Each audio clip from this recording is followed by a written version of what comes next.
Welcome back to WLG Sports Talk for the episode of the week here on Sunday, October 31st, which is Halloween in the morning. We're without G or Gage. He's feeling a little bit under the weather today, but here today is Will and Luke. How are you doing this morning, Luke? I'm doing pretty good, man. Pretty good morning. Getting ready for some football today. You and me both. I'm excited. I think the games today have a lot of potential to be great today. But before we get talking about football, I think we should talk about the World Series, Game 4. What were your thoughts of that? Well, at the beginning of Game 4, I was really questioning Brian Snitker's decision to start a rookie who's never made a start in the MLB before. I thought it was very interesting to start him in a World Series, let alone that being, Game 4 where they can potentially go up 3-1. But their whole plan was more or less just to give him a couple batters and then put Kyle Wright in. And Kyle Wright was phenomenal. He was their first-round pick 4 or 5 years ago. Never really shaped out to be anything, but he's always had good stuff. And last night it really showed that he does have good stuff. And I mean, that Astros lineup's really good. So for him to go in there and kind of have his way with the lineup speaks volumes. But the biggest thing was there in the 7th inning. They took Greinke out a little early, relied on their bullpen, and in the 7th, Dansby hit the home run, got the place going nuts. And then Soler comes up, and he's been on a tear the whole playoffs, just smacking home runs. He crushes one. And at that point, it's only a 1-run game, but the Braves bullpen has been phenomenal. You almost have the feeling like it's over. And then Rosario's catch there in the top of the 8th against the wall against Altuve, I think that kind of sealed the game. So it was a great game. I think the Braves can wrap it up tonight, and they're going to have a nice party down in Atlanta. I agree with you. I think my biggest shock, well, I don't know if it's the biggest shock for me, like of this game, but probably of the series, has been Alex Bregman. The guy has not offered you much. Neither has Jordan. Jordan was pretty effective during the regular season and through the first couple series in the postseason, but he hasn't given you much. I mean, outside of Altuve, I think Kyle Tucker's given the Braves the most. Which I like Kyle Tucker a lot. I mean, I like Jordan too. And then with Greinke, that's my favorite non-Philly. So I mean, those are probably about the only 3 players I really like on that team, just because of the whole cheating thing. But there's going to be a lot of people who say, you got to put that in the past. But I think if you're the Astros, the way Greinke was pitching, I understand it's postseason baseball, and you don't throw your starters as deep into games as you normally would. But to me, I just think that Greinke has to give you more than 4 innings. I mean, Raleigh couldn't even get you past a third of an inning. Maton only got you 2/3 of an inning. And then Christian Javier, who's been lights out, back-to-back home runs? Back-to-back, yeah. Then Ryan Presley came in and not really closed the door, but kept the deficit at what it was. So I don't know. I think you're right. I think that it ends tonight, and the Atlanta Braves are going to be tomahawk chopping their way into the offseason with that World Series trophy. Yes, they will. And that is a big thing about Bregman. I was just watching a sports show this morning, and they were talking about Alex Bregman. Potentially, he's been their 3-hitter. And there's times where he's been up there with runners on. Altuve gets on base, and Dan Brantley gets on base. That's what Michael Brantley does. And Bregman hasn't done anything to get those guys in. So maybe it is time that you bump Bregman down to 6 or 7. You put a guy like Tucker or Gurriel at 3 or 4 to see if they can drive in some runs, because Bregman's not getting it done right now. And it's win or go home. So you can't keep putting a guy that's not getting the job done up there. To me, I think what they should do is I think they should move Tucker from where does he bat? I think he's 5. No, he's 6. Yeah, Tucker's 5 or 6. They normally rotate him and Correa. I think you should move Tucker. He batted 6 yesterday. You put him up. I think you move. If I was them tonight, I would put him at the leadoff position, and then I would move Altuve down to 3 just because he's been your best hitter, and he's been under pressure-filled situations. So I mean, and you put Bregman down around 6 because I just think that's going to give you the most depth, and I just think that can rejuvenate your lineup. But another guy I didn't really touch on was Yuli Gurriel. He really has not offered you much at all. He has not. He was the batting leader in the AL this year. Yeah. I don't know what's gotten into La Pina. One thing I don't fully understand about the Astros is from what I see, a lot of Astros fans really love Martin Maldonado. And I realized last night the dude batted 165 this year. Sure, he's great defensively, but I mean, the dude's worse than a pitcher hitting wise. Like, I think you might like him defensively, but I really think you got to look for an upgrade at that position because that guy's almost an automatic out. Yeah. I just don't understand the hype around him. For his career, he's a .212 hitter. Yeah, as a Yankees fan, I am one of Gary Sanchez's biggest critics. I don't really like him. However, Gary Sanchez does not bat 165. If he did, there's no way I'd ever want him on my team. So how these Astro fans like Maldonado batting 165, I just truly don't get it. You have basically an automatic out at the bottom of your lineup. Yeah, I think like you touched on the whole framing, like defensively side of it. Yeah, he is good at that. I'll give him that. Yeah, and I think a couple of days ago, the New York Times put out an article that said Martin Maldonado is the Astros' real MVP.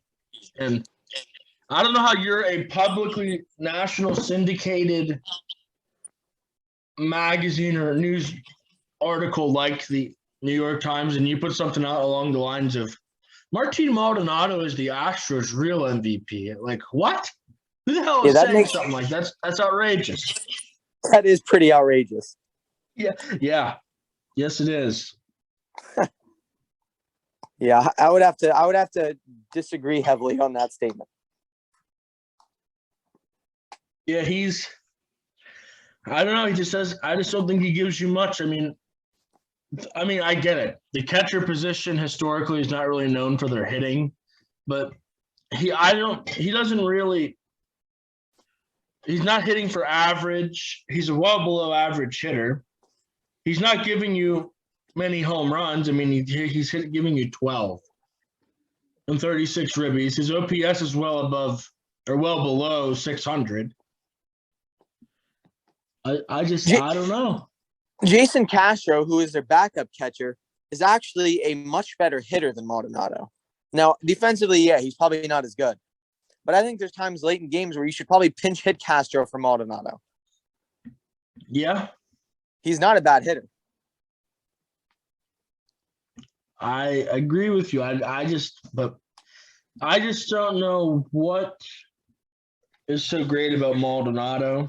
I mean, to me, yeah, the defense is there, but if you can't offer much hitting wise, I can kind of overlook your defense.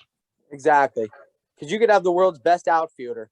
Take it, for example, a guy like I don't even know, like a D. Gordon, who was a very good fielder and he was very fast, but the dude doesn't stay in the league because he can't hit above 200. And if you can't get on base, you're not going to stay in the league because there's 1,000 guys out there that can field the ball, but you also have to be able to hit. Same with Billy Hamilton. Think about this. So Martin Maldonado, his OPS plus, which basically looks at your on-base plus slugging, and it weights it for your ballpark and compared to the rest of the league, and it's on a scale. So 100 is average. Martin Maldonado for the 2021 regular season was 58. Ooh. So he's for the regular season, he's well below average. And for the postseason, his OPS plus has been 33, which That's really bad. Probably the lowest in the postseason of the teams that went deep into it. I mean, Bregman's might be lower because he's been awful this postseason. But yeah, I don't know. I feel like catcher's a position the Astros need to address because it's just not a good fit for them right now. They just don't have the depth there, I think. And Maldonado's 35 years old, and you can get a much younger catcher who is going to give you more hitting wise, and he's not going to be that much of a drop off defensively. Yeah, I would definitely agree with that. I think he hurts them more than he helps them, in all honesty. Yeah, Bregman's batting .071 in the postseason, or actually in the World Series. That's not getting it done. He has one hit. Yeah, and that's out of their 3-hitter. Yeah. He batted .270 in the regular season, which isn't terrible. He missed some time, but still, the regular season is not what matters right now. It's the World Series, and he's just not producing for them. Yep, and you know what? In these situations, you got to win, and if you're not producing, there'll be a spot on the bench for you. Yeah.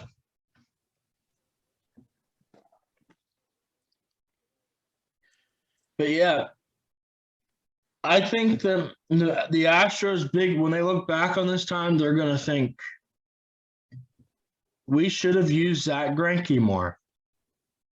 You've seen him in 3 appearances in the postseason. Once on October 10th, once on October 19th, and once yesterday. He's thrown a total of 6 1/3 innings, which out of the guy that is supposed to be who you're paying all that big money to, and you're supposed to be, quote, close to an ace, you're just not using him. And if that's his last game in an Astros uniform, I'm going to be very disappointed for him. He's a free agent, and it could be his final start, but I don't know. I think Zach Greinke will probably go somewhere else next year. I would probably agree with that. I mean, hey, pinstripes would probably look good on him. So, I mean, hell, even Zach Greinke got a hit yesterday. Yes, he did. So I Zach mean, Greinke likes to hit. He does like to hit. He said that he wanted I to like get about him. to. I seen an article or actually a video of him talking. Was he wanted to get to? He doesn't care about all the pitching accolades just because it doesn't mean that much to him. His love is hitting, and he said he wants to get to 10 home runs and 10 stolen bases by the end of his career. I don't know if that'll happen, but I mean, if he wants to make it happen, he could always go to the NL. That I'm not is true. opposed to it. It probably would be. He probably would go to the NL realistically, but aren't they getting rid of the pitcher hitting next year? That all depends on how they vote. Because there is a chance he might not even get that chance. It sucks because he has 9 home runs. Yeah, that does kind of suck. He only needs 1. Oh, by the way, he's a career better hitter than Martin Maldonado. This is just a Martin Maldonado trash session. Yeah, it is. That's a shame. His OPS plus in 2019 was 165, 121, 122 in 2018. I don't know, man. Zach Greinke can rake. He definitely can. There's no doubt about that. Dude can hit. But who do you think, if the Braves win, who do you think's the World Series MVP?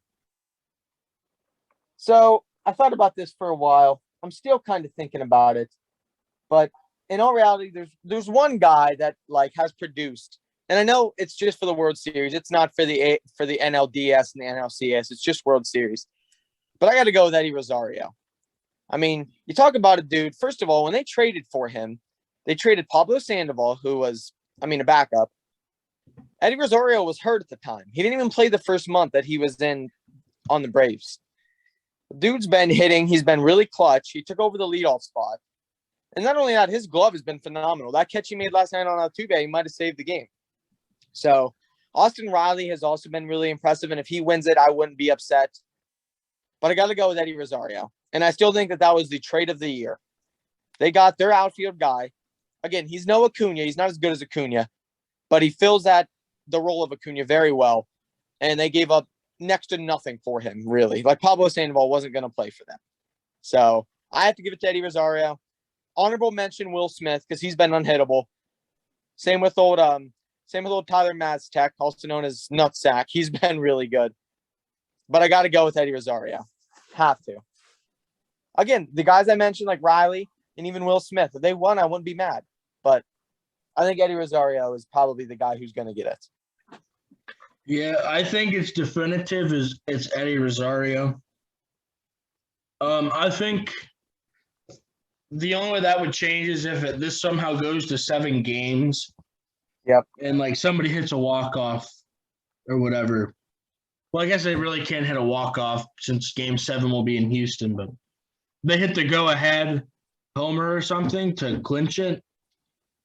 I think that would be the only way, but I think even if like Freddie Freeman or Albies did that, it still wouldn't be enough. Just because it should be about who's been most valuable to you throughout the series and not just for one game. I don't know. I just think Rosario has it on lock. And then, like you said, second should be Austin Riley. But, man, I have a hard time giving it to a guy who was responsible for not catching a bloop single that broke up a no-hitter. That is true. That is true. That was his biggest blunder. But it didn't really hurt them, so who really cares? No, it didn't hurt. It would have been cool, but and they got another hit too, so it's not like that if they would have caught that, they would have got to no hitter. Yeah. However, shout out to my boy Jocktober with the white pearls. Dude's like the swaggiest player in the MLB. Those pearls have been carrying them. He hasn't been phenomenal in the World Series. He's been okay. He's not going to win it, but yeah, he's been awesome to watch. Think about it. He got his jeweler to fly out into Atlanta. Yeah, that's pretty special. Those pearls, man. And if you've been seeing, which I've been reading a lot about this lately, possibly the biggest thing that has changed for the Braves, because if you remember, they weren't too hot the first half of the year. They got a soft serve ice cream machine during the All-Star break.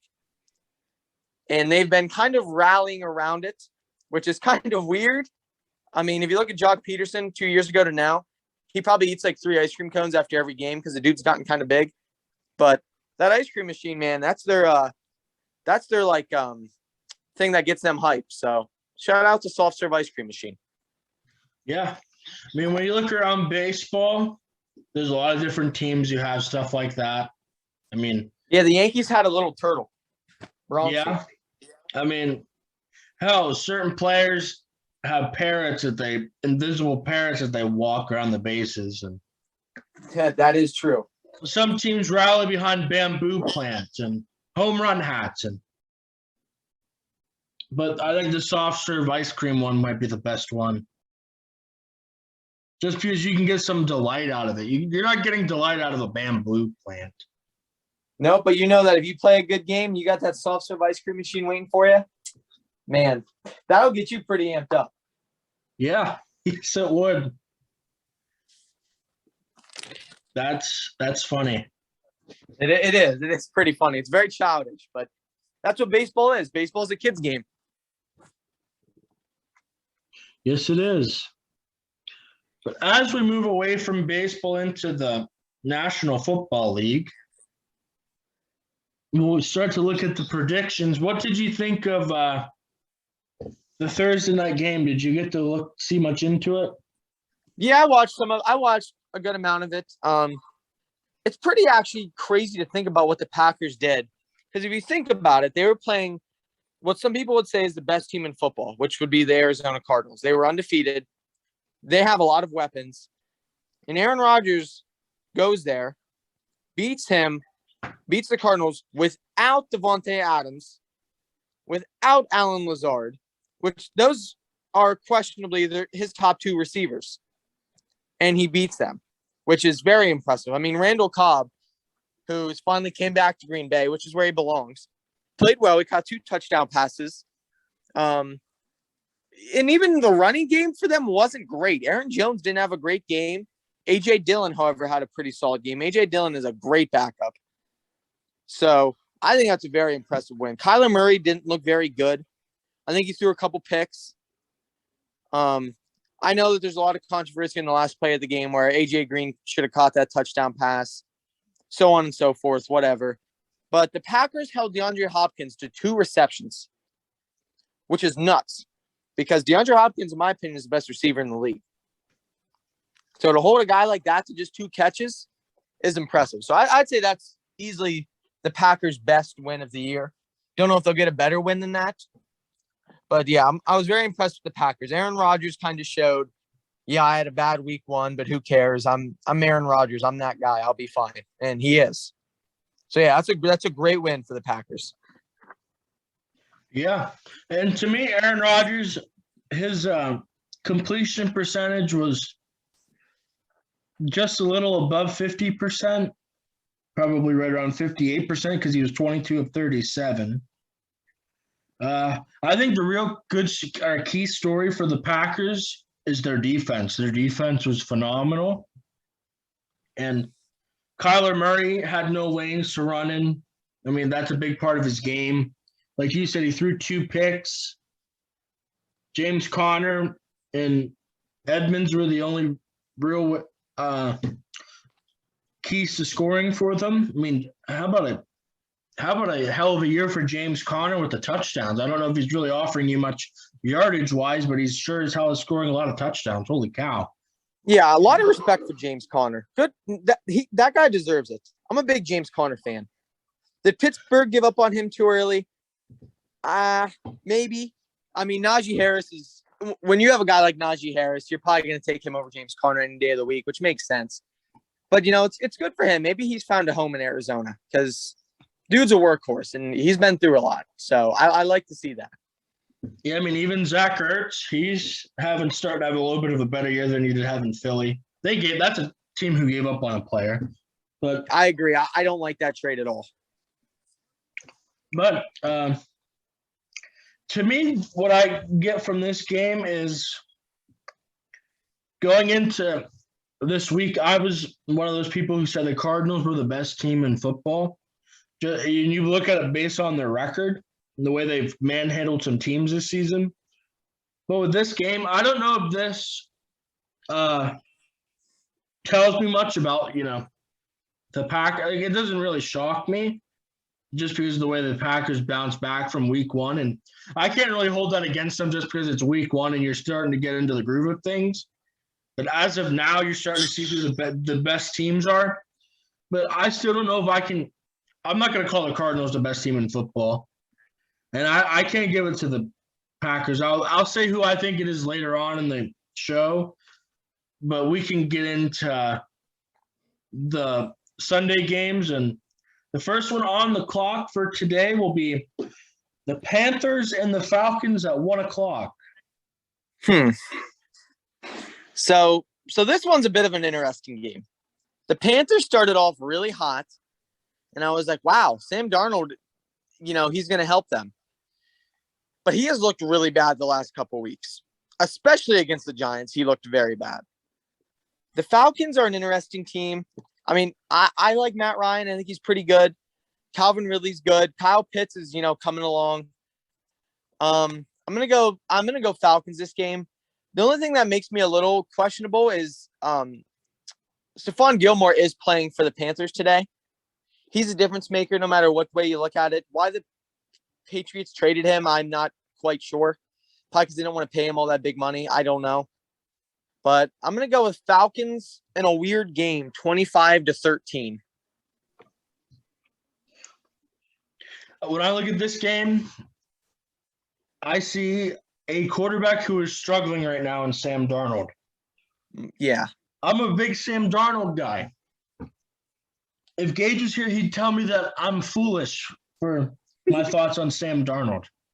But He would definitely tell you that. I still will stand by Sam Darnold, and I still think he's a quality quarterback. But in this game, I think this is the game where Calvin Ridley finally shows up this season and makes a real impact and has a Calvin Ridley type game. I think the Falcons blow out the Panthers, who are struggling this season, 28-3. Yeah, the Falcons have a lot of history with those 28-3 games. Yes, they do. And now they're going to be on the winning side of one. God, if they get up 28-3 in the third quarter, that prediction's going to look really bad. Yeah, you might be a little worried. Yeah. But as we look at the next game, which is a personal favorite of mine, is the Tennessee Titans at the Indianapolis Colts. Who do you got? Oh, boy. I actually think this is going to be a really good game. So there's a lot of people out there, for some reason, Colts fans, they still don't like Carson Wentz. Well, I'll tell you what. If you look at Carson Wentz, he's taken care of the football for the most part. He has not been bad. I like Carson Wentz. I think he's doing good there. I think he's needed a change of scenery because Philly was definitely not working out for him. However, the Titans, they've been really playing well. They're one of the hottest teams in football right now. I'm going to go with the Titans 31-27, but I think Wentz has a big day. I think Derrick Henry has a big day, but Derrick Henry is the best back in the league, so he's always normally going to have a big day. But I'm going to go with the Titans by about 4 points. The key for the Titans to win this game is to stop Jonathan Taylor. Don't give him any gaps. Don't let him get open on wheel routes because Jonathan Taylor's really good, and you just can't let that guy get going. So I got the Titans by 4. Okay. To me, this can be slated to be the best game of the weekend. Just like I thought the Colts game last weekend was the best game of the weekend. Yeah. But like last weekend's outcome for the Indianapolis Colts, I have high praise for the Colts. I got high hopes for them. I think they hold Derrick Henry under 100 rushing yards. Darius Leonard, DeForest Buckner, Woody Pay, Bobby Okereke, all those boys up front are going to manhandle Derrick Henry, which is weird to say. They're going to make Tannehill try to beat them with his arm.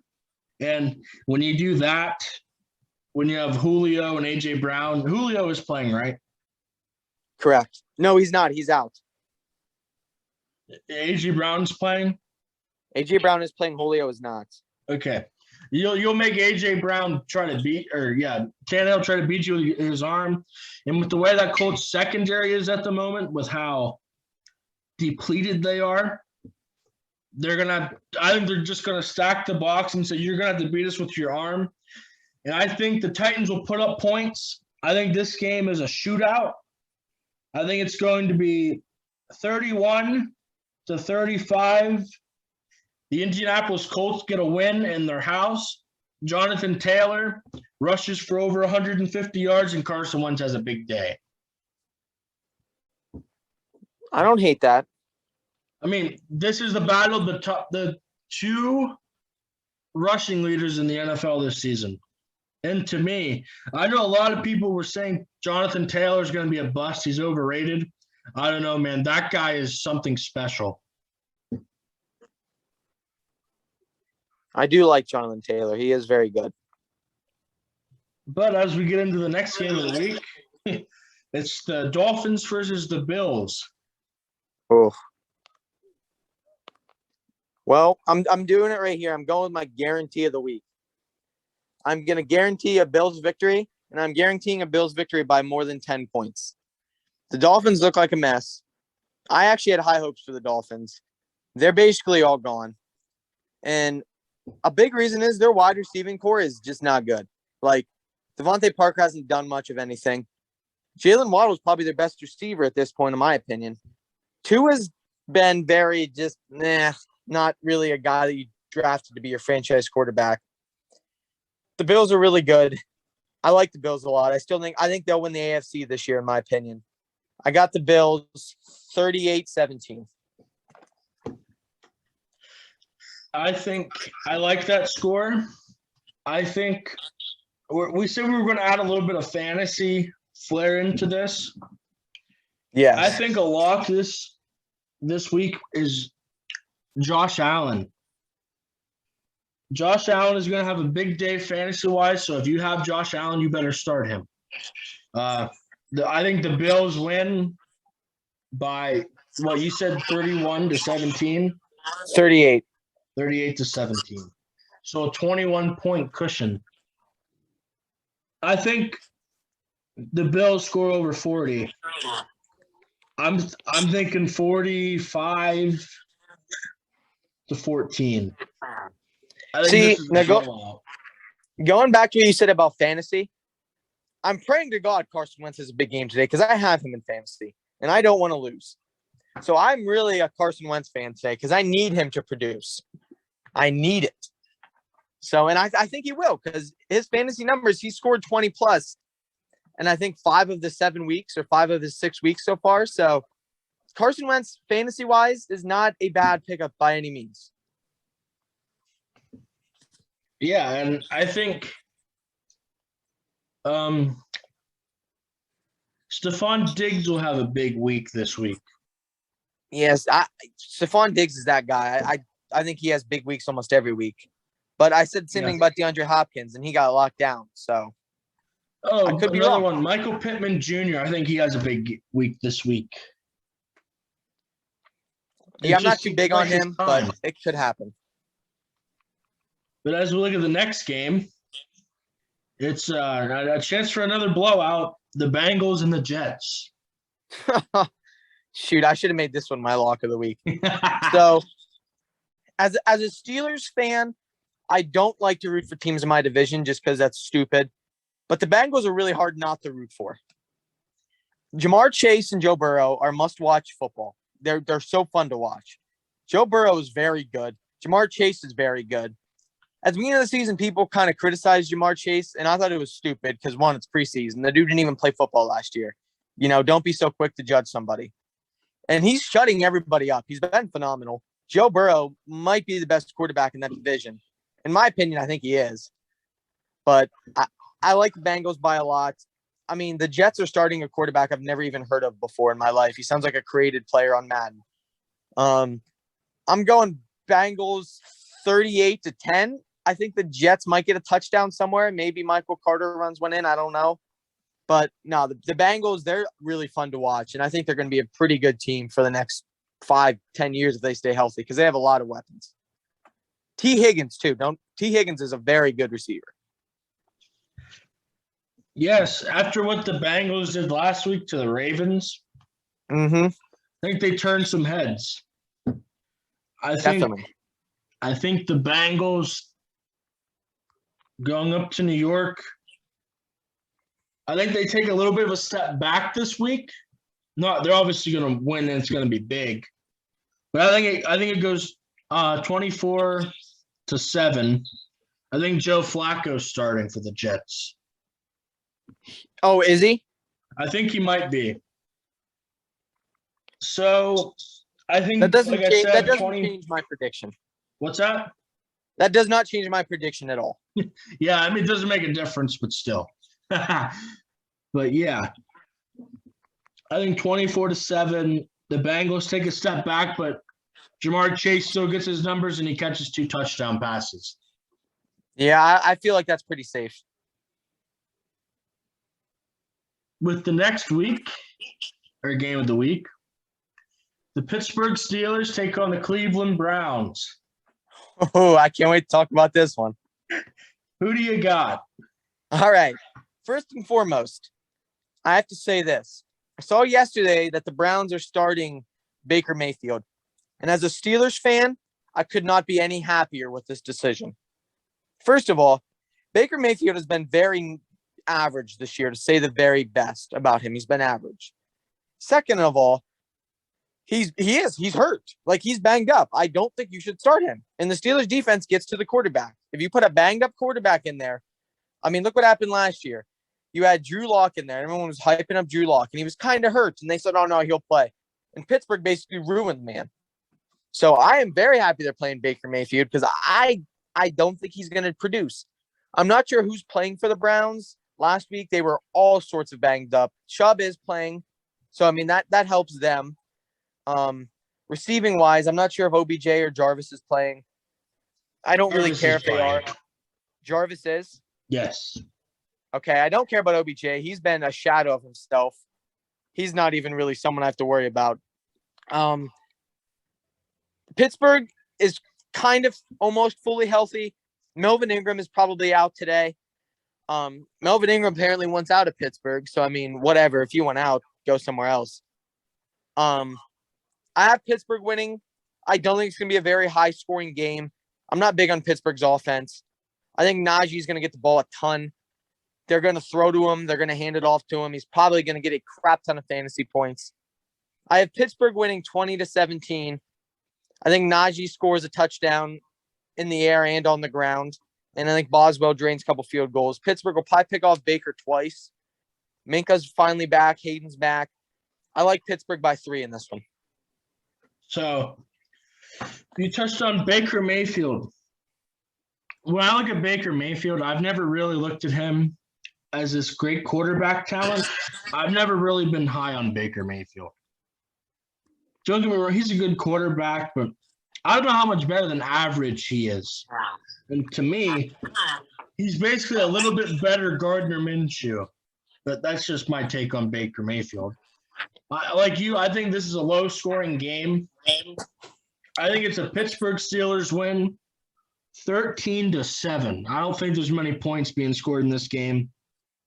And I just think that, like you said, they're going to run it down the throats with Najee.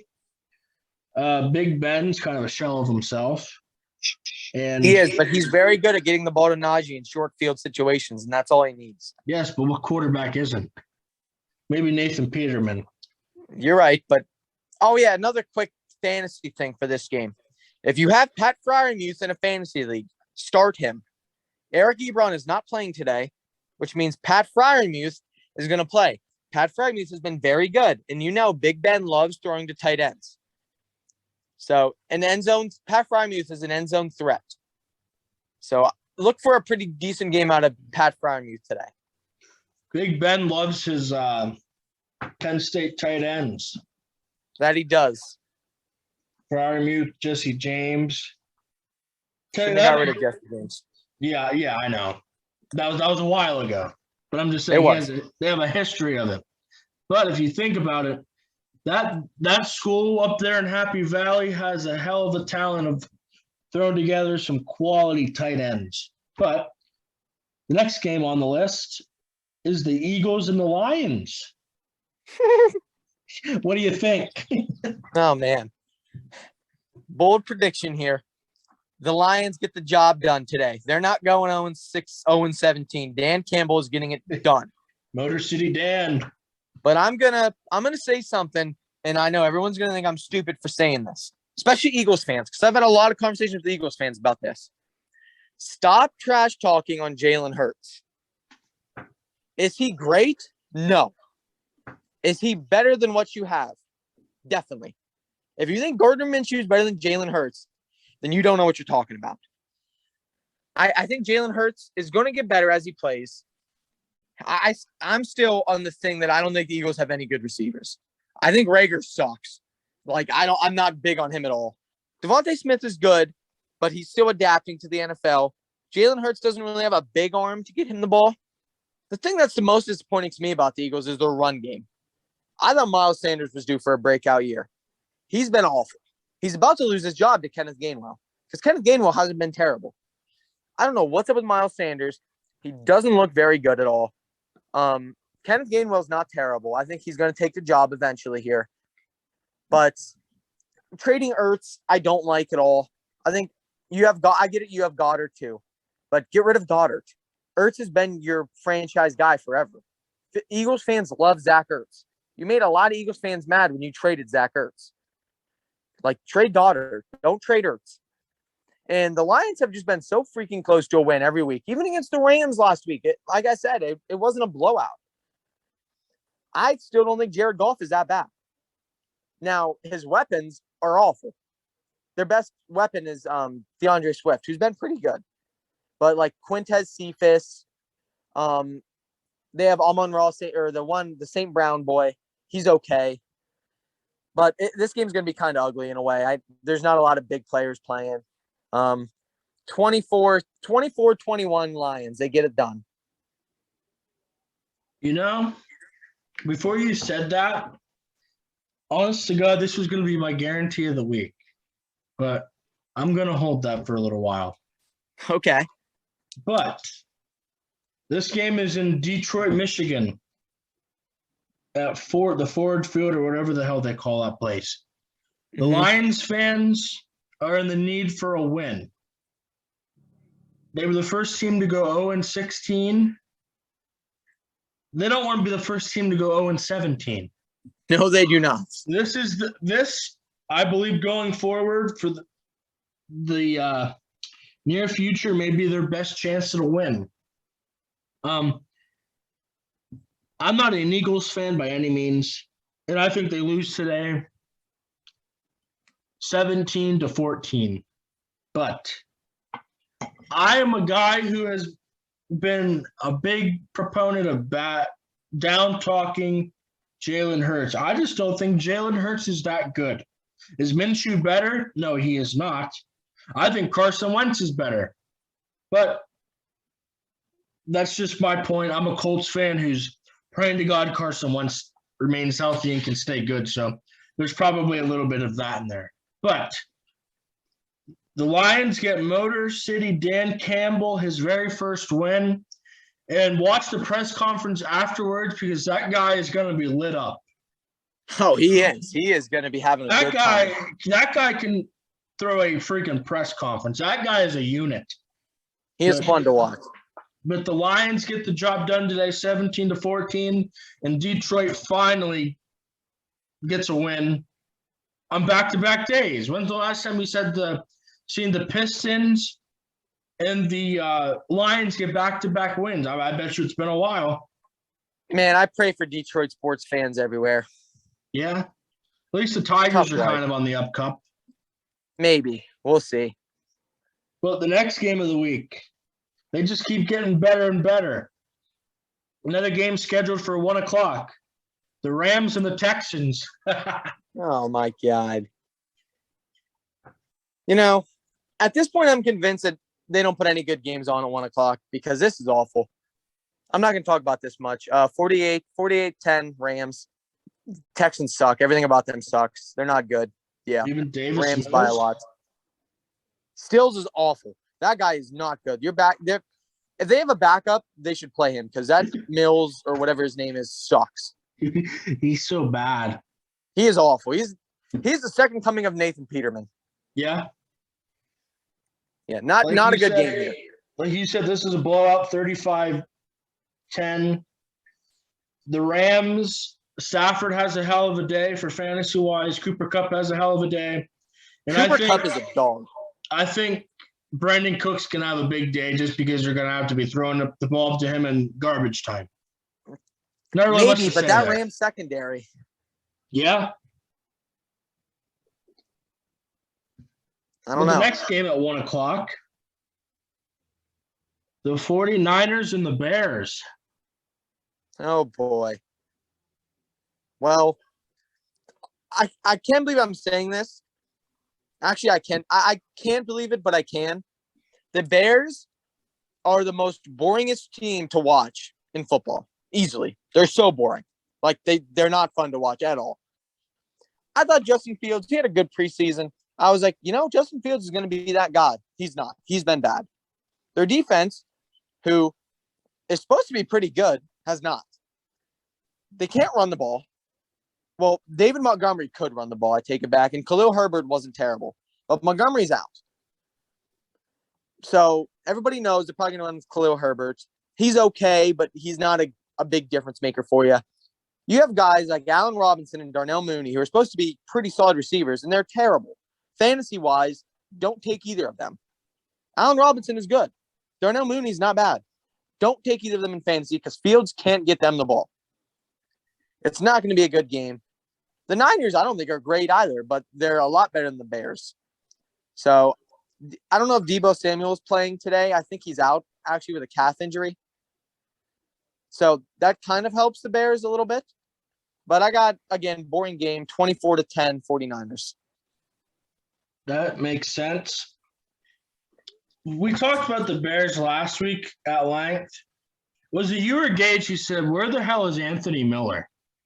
That was me. You know he's a Pittsburgh Steeler? Nuh-uh. Anthony Miller is a Pittsburgh Steeler.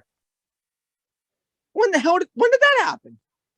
I don't know. I just looked him up. He's a Pittsburgh Steeler. Are you serious? Dead serious. Dude, he was pretty good the last couple of years. Yeah. Wow, he is on the Steelers. What? Weird. As a Steelers fan, I had no idea about any of this. Huh. Weird. Yeah, that's what I thought. I thought it was very interesting. Yeah, because I didn't see any. I follow a lot of Steelers pages. I didn't see anything about that. Huh. Yeah. Weird. But this game, I don't have much to say about it. I just think that the 49ers are going to blow them out. The Bears, Matt Nagy is terrible. I think I seen something that said he's not even coaching today. He's not. He is not. So maybe that might open up Justin Fields a little bit. It could. But, I mean, they have never really gotten any production out of any of their quarterbacks under Matt Nagy besides Trubisky for like half a year.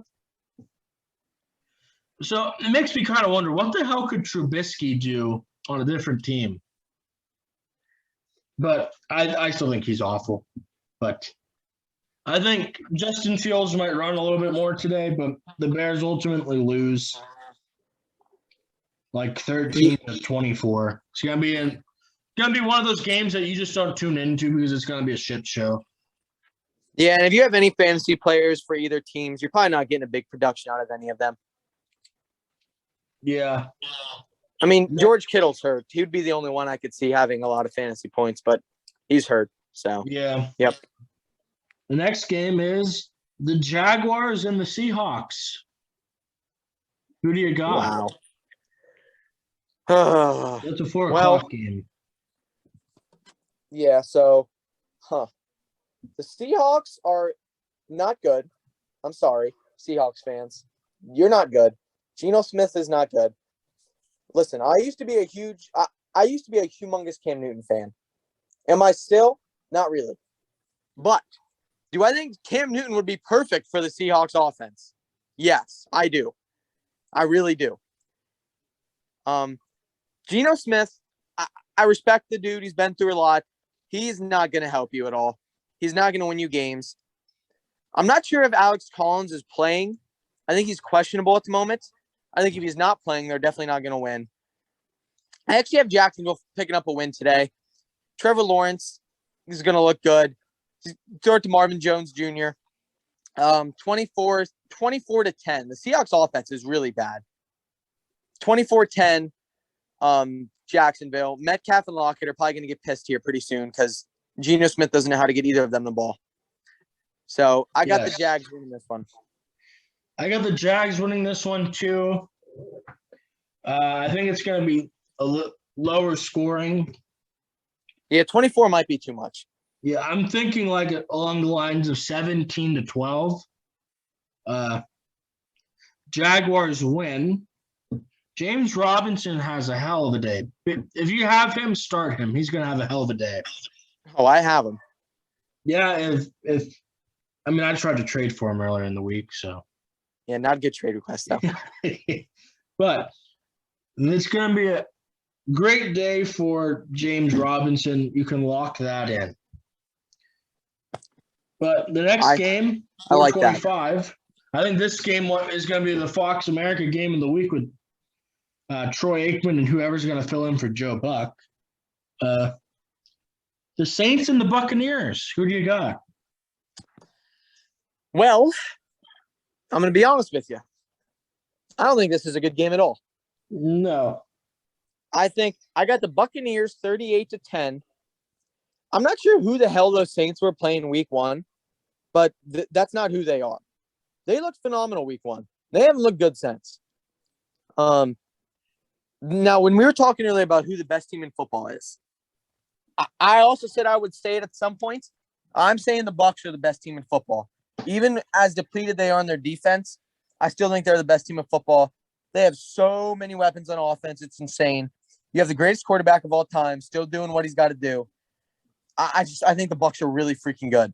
Is their defense going to give up some points? Probably, but their offense can score 40, 50 a game at ease. So I got the Buccaneers 38-10. Yeah, Mike Evans, Godwin, even Antonio Brown. He actually might be out this week, but yeah, they're really good. Buccaneers 38-10.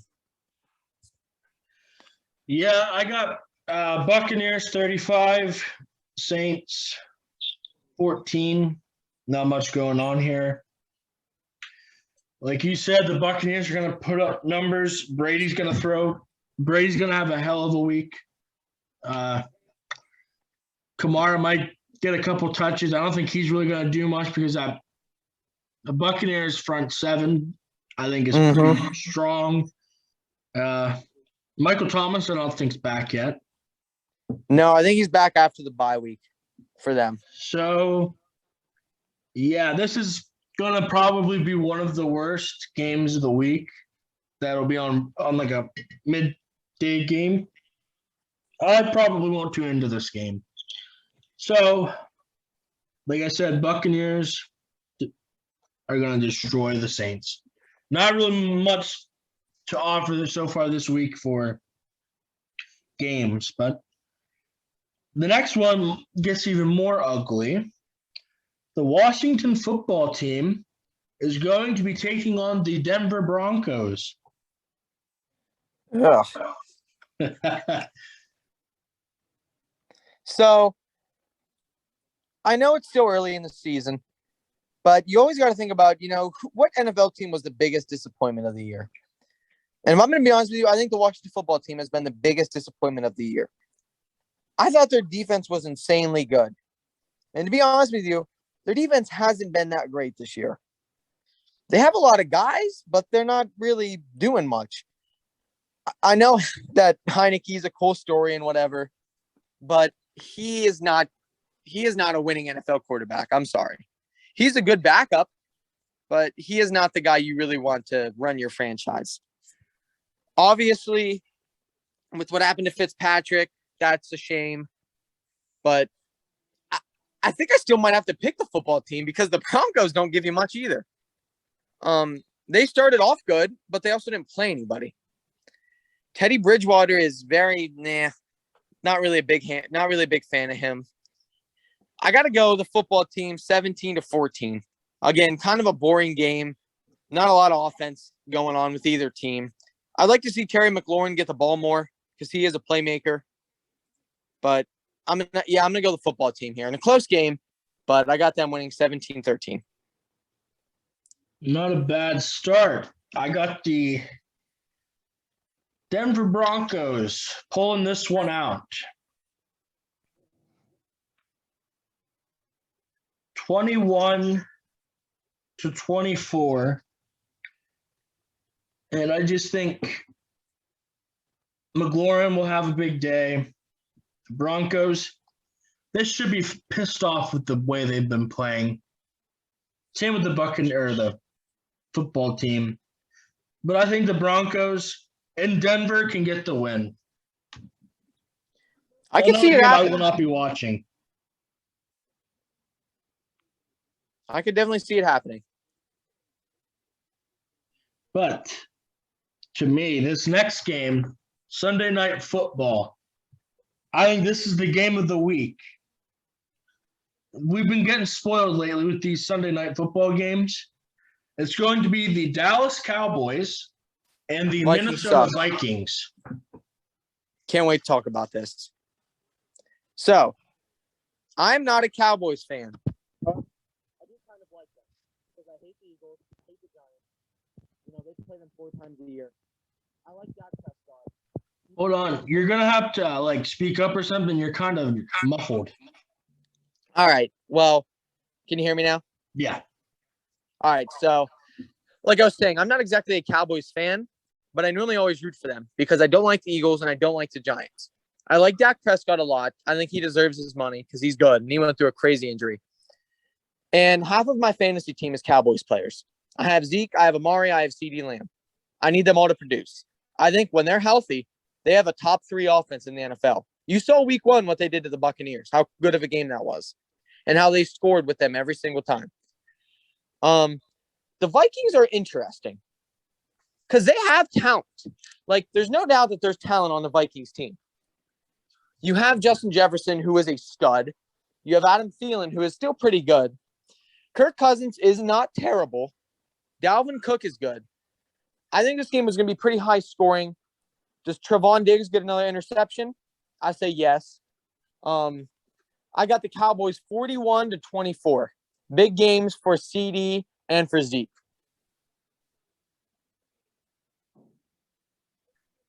Okay. So, I think that's a great prediction. For some reason, Dak has a calf injury, so his status is up in the air. Oh, he's not playing yet? They're saying he's pushing to play, but his status is up in the air. That could hurt. That could hurt the Cowboys, but it would help Zeke. Yes, it would. It would help Zeke and Pollard. Definitely would. So, here I look at it. Boy, that could really mess up some fantasy implications too, really. Yes, it could. But my insider just let me know that Dak's most likely not playing. Really? Yes, Gage sent me a text saying Dak is most likely not playing. Prayers go out to Gage. Who has Dak in fantasy? I don't know who has Dak. Thank God it's not me.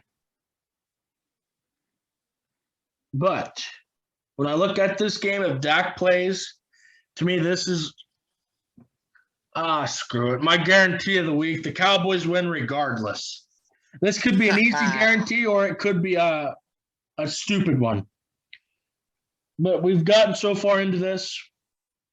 My guarantee of the week will be a Cowboys win. And we both said we'd say who we thought were the best team in football. And to me, with Dak Prescott as your quarterback and the weapons that the Cowboys have and the way that defense has been playing, to me, I think the Dallas Cowboys are the best team in the NFL. Oh, I like it. I think this is a shootout regardless.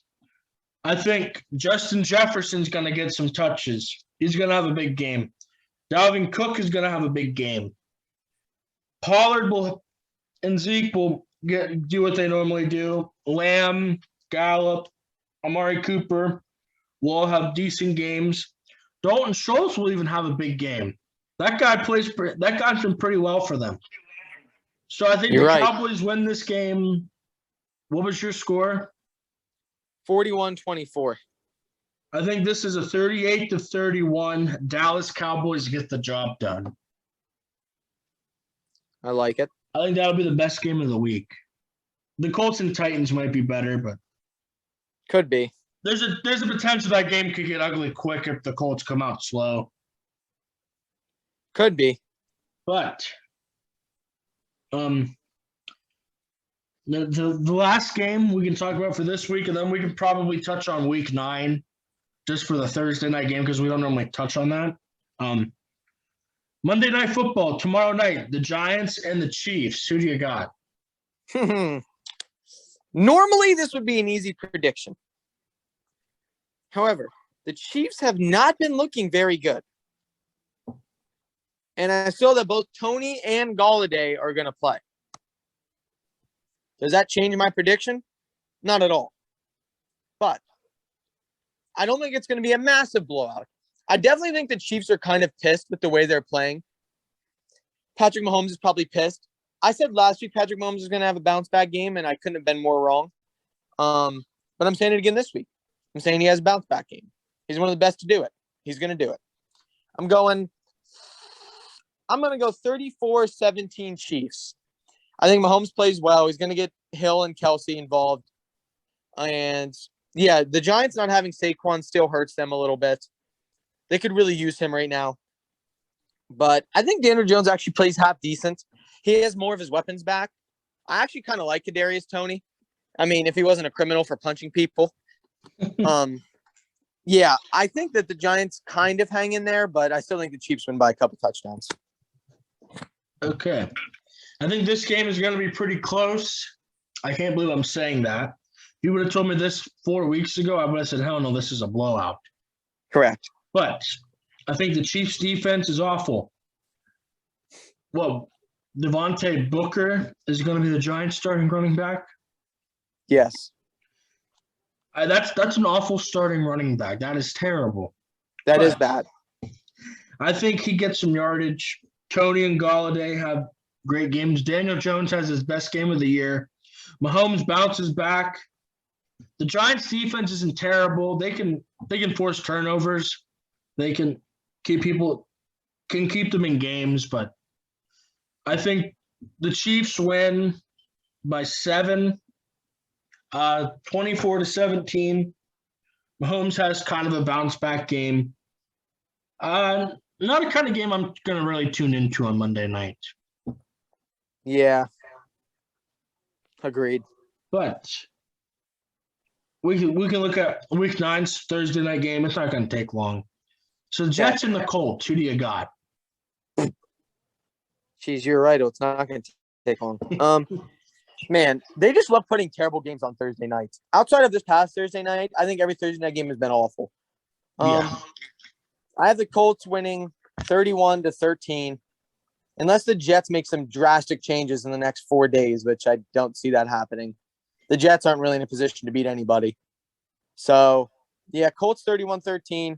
Carson Wentz continues to play well. Jonathan Taylor runs all over the Jets. Yeah, not a very good game. I agree. I think Colts win 28-3. The Colts just get the job done. That team is they're going to come off a high win or a big win against Tennessee today. And then they're going to go in Thursday high. My only concern for the Colts is Carson Wentz may get injured just because Thursday night has been known to typically cause injuries. Yeah. Carson Wentz is probably the most injury-prone quarterback in the NFL. So that's the only part that scares me. That could be cause for concern. If I'm the Colts, it was me. They're not going to do this. If it was me, if I was the head coach of the Colts, you're playing a team that's not good. And you're also Carson Wentz has to play in 12 games and the Eagles get your first-round pick. So for me, if you lose this game against the Titans today, to me, you know what you have in Carson Wentz this week? You don't take a chance of getting him injured. You start Sam Ehlinger on Thursday and see what you have. Because if you lose today, your season's pretty much over. You're not going anywhere. But to me, the Colts should start Sam Ehlinger on Thursday. It's not going to happen, but I don't know. I think it'd be interesting to see what Sam Ehlinger can do on a Thursday night. But anyway, the Colts win on Thursday. But after this, we can look into the NBA or college football. Which route do you want to go? Talk about the college football games last night real quick. Okay. Where do you want to start? I'll go a couple different methods. So first of all, we might as well talk about how our favorite teams did. I'm a Notre Dame fan. I was kind of impressed with Notre Dame in a sense. They played North Carolina. North Carolina was 5-3. Notre Dame's defense has been basically their key to winning. We played last night without two of our best defensive players. Gave up 34 points. If you would have told me Notre Dame is going to give up 34 points to North Carolina, I probably would have expected us to lose. However, we scored 44 points. Kyron Williams, who I've been a huge fan of forever, had 202 yards on the ground, including a 91-yard touchdown run. So he was phenomenal last night. Jack Cohn, who most Notre Dame fans hate, I don't think he's terrible, played a good game. No turnovers, threw 2 touchdown passes. That's good. So I think it's a good win for Notre Dame. Is Notre Dame a playoff team? Definitely not. However, this was supposed to be Notre Dame's rebuilding year.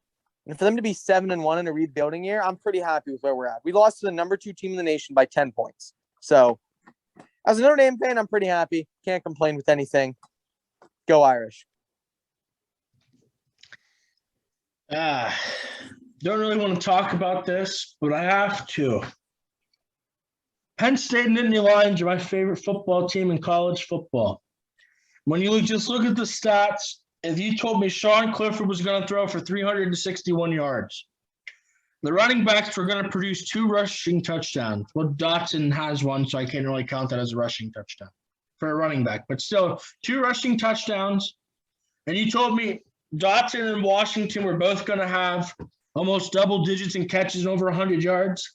And we were going to hold C.J. Stroud to under 350 yards. I would have told you that's a Nittany Lions win. But the Nittany Lions lost.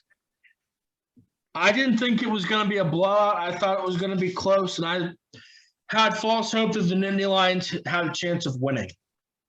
To me, losing to Notre Dame by 9, you held them below their averages for the year by under 100 yards and 16 points. So you really can't fault the Nittany Lions. They put up a valid fight. The defense got to Sean Clifford a lot. I mean, without that scoop and score, this could be a completely different ball game. I mean, you look at that, that's 7 points going to the Buckeyes. Penn State was in field goal position. They kicked that field goal and you take away that 7 points. One play is probably the difference in this game. But it's all about to the end of the scoreboard and to the last play of the game. And when the AP poll drops later today, I think it drops in about 45 minutes, the Nittany Lions are not going to be ranked. And I don't know how you fall from 3 in the nation all the way down to unranked. That's tough. I think Clemson did that too. They did. The Nittany Lions are going to be unranked, and their season is over. So I don't got much more to say about the Nittany Lions. I'm very disappointed today. But how about Tulane? Almost upset the number 2 ranked team in the nation in the first half. Yeah, it was a 2-point game at half. Quarters. Tulane is known for, playing these big-time teams and keeping it close for a while. But unfortunately, they're 1-7. They haven't really been able to get the job done. So, yeah. Tulane in the first half, pretty good team. Tulane in the second half, not a very good team. They should probably stick to baseball. Yeah. What do you think was the biggest shock of this week? That's a tough question. I think there was a couple. My first shock, and it's not even really a shock, but it's just how freaking good Georgia's defense is. Yeah. I mean, Georgia was playing Florida. Florida is okay. They win on offense. Their defense sucks. For Florida only to score 7 points and not coming in the fourth quarter when it was not a close game, that's pretty impressive. So, I know Georgia was good before this. So, that doesn't come to me as a surprise that Georgia won. But I'm just kind of shocked with, in all reality, how good their defense actually is. Because their defense is nuts. Also, Michigan State beating Michigan. I wanted Michigan State to win. I didn't think they were going to. But I think Kenneth Walker really had his Heisman moment yesterday. I think the Heisman Award should go to him. I mean, the dude ran all over Michigan's defense. That dude's a stud. He's an animal. Good for Michigan State. Good for Kenneth Walker. Good to see Michigan lose. I love it. Like you said with Georgia's defense, to me, that's as close to the NFL you'll see from a college defense. That's one hell of a defense. A big shock to me was Iowa losing to Wisconsin. I didn't really expect that. See, I kind of did because I don't think Iowa's any good. Yeah, Iowa's offense isn't good. I mean, Iowa's a quarterback getting injured away from losing 3 straight games. I mean, if Sean Clifford doesn't get injured, that Penn State game goes a different way. But it's all teams go through injuries, so I can't really say much. But another big shock to me was the way Oklahoma bounced back after last week. That Caleb Williams, 6 touchdowns and over 400 yards. I think Caleb Williams is a stud. I think he's proven Spencer Rattler's should enter the transfer portal. But to me, the biggest shock of the week was how good is Mississippi State? I'm just kidding. That's not a shock. They beat the best quarterback in the nation, Will Levis. They forced him to throw 3 interceptions. That they did. But no, that's a joke. I'm gonna hold that back before I go any farther. No, my biggest shock, I think, really, to me, was just how good Michigan State is. I mean, I knew they were a good football team, but to me, Michigan was just. I just thought they were just a much better team, but still, Michigan State. Props off to them. You're not shocked about Iowa State's crushing defeat? Iowa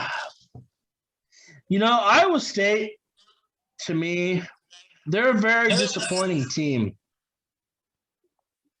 I think they have one of the most pro-ready quarterbacks in the nation.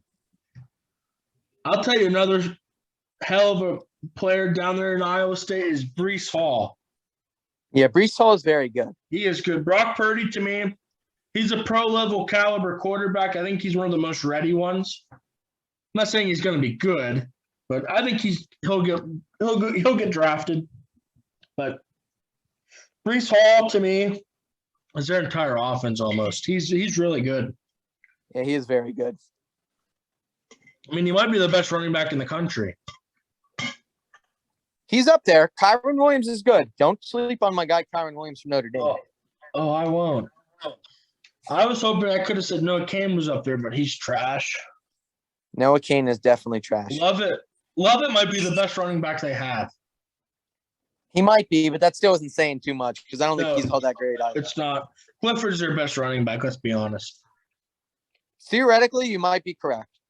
Or Dotson. Did you see that touchdown play for Dotson? I did. I don't know. Pretty good. It sucks he's a senior. Yeah. But do you want to touch on the NBA, or do you think we've done pretty good today? We can do NBA real quick. We can do NBA fantasy because, to be honest with you, I haven't watched a ton of NBA games. Works for me. So, last night, I've always liked this player. And last night, I drafted him very early in my fantasy basketball draft because I thought he has a bright future. Let me give a quick shout out to my guy, RJ Barrett from the New York Knicks. Many people thought this guy would be better than Zion at Duke. Now, he wasn't. However, RJ Barrett had himself a career game yesterday. His defense this year has been amazing. He had 35 points yesterday. He had 6 threes. The Knicks are pretty stinking good. They're fun to watch. You know, I'm a soft Knicks fan. I like to watch the Knicks. I love D-Rose. They're a cool team to watch. I'm hoping they go far in the playoffs. But, yeah, RJ Barrett, fantasy-wise, is a great pickup because he is going to produce and he is going to play a lot.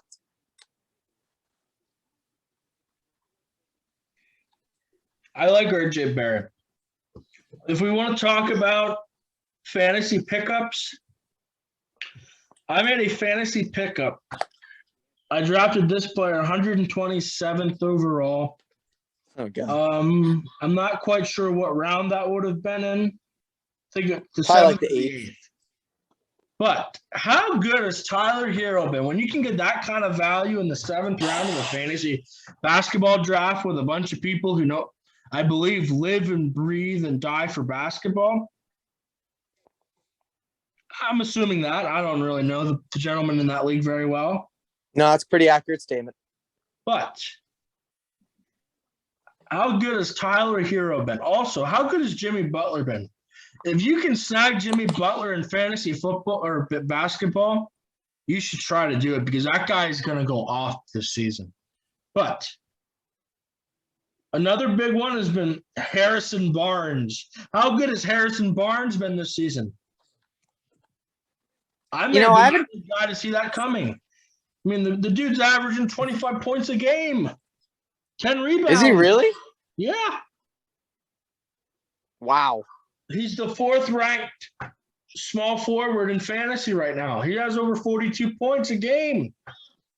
I'll tell you who else was a very good pickup in fantasy basketball on the same exact team has been Rashawn Holmes, their center. He has been very good. I got him late.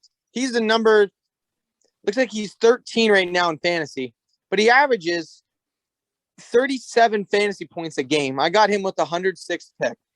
I think he's been really good. I'll tell you another guy who I think's been pretty good. He's averaging 36.7 points a game. Plays down in San Antonio.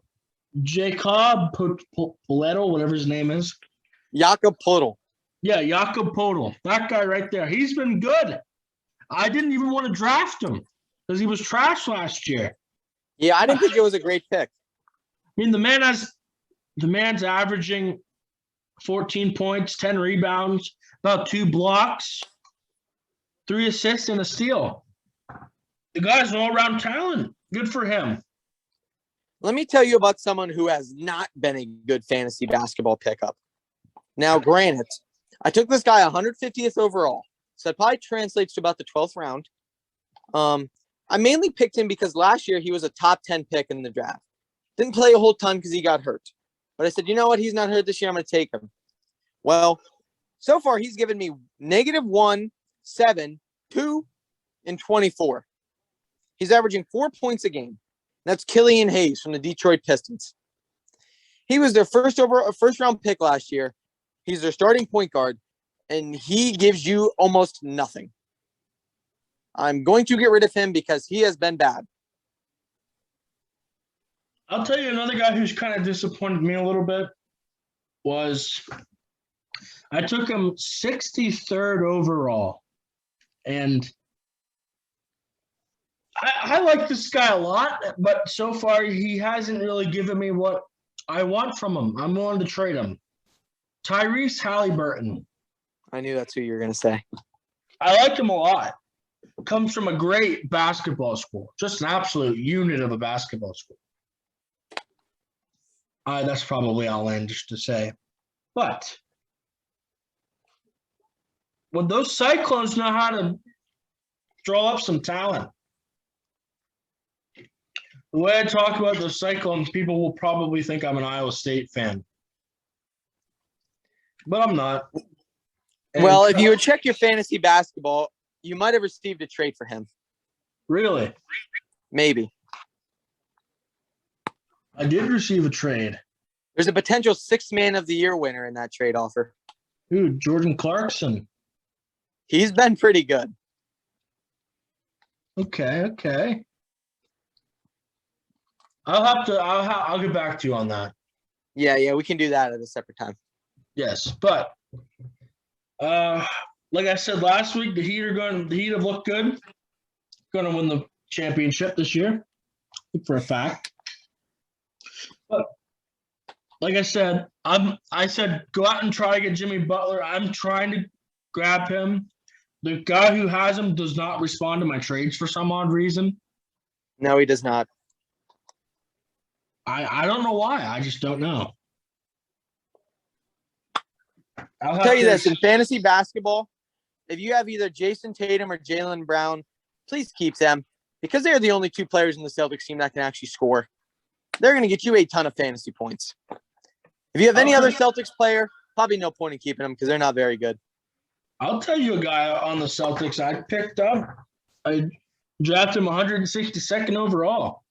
Was it Rob Williams? To around the 11th or 12th round. Was it Rob Williams? It was not. It was Enes Kanter. He has been god-awful. Yeah, he doesn't even play. Yeah, I know. I should drop him. Yeah, he literally doesn't even get rotation minutes. Yeah, he's really bad. That he is.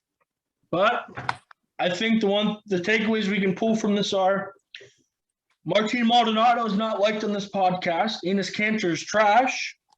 Go out and get Jason Tatum, Jaylen Brown, Jimmy Butler, Tyler Hero, and whomever else we talked about. Stay away from Killian Hayes. Tyrese Halliburton has been a bust. The NFL's games this week kind of suck. And the Braves will close it out tonight. I would say that's a great recap of this episode, yes. You didn't really miss anything there. But as we keep moving forward, I'm Will. I'm Luke. And we're missing Gage, but who knows what he's up to. No outlandish guarantees of the week from him this week. Which is probably refreshing, but I say this week if my guarantee didn't hit last week, so if our guarantees completely fall this week, they shouldn't count towards that thing because he wasn't here and he's had 2 freebies. Yeah, and he's never going to know either. Yeah, he's not going to watch this. But anyway, this has been a good episode. We'll see you on the next one and have a good rest of your day. Yep, enjoy your Sunday.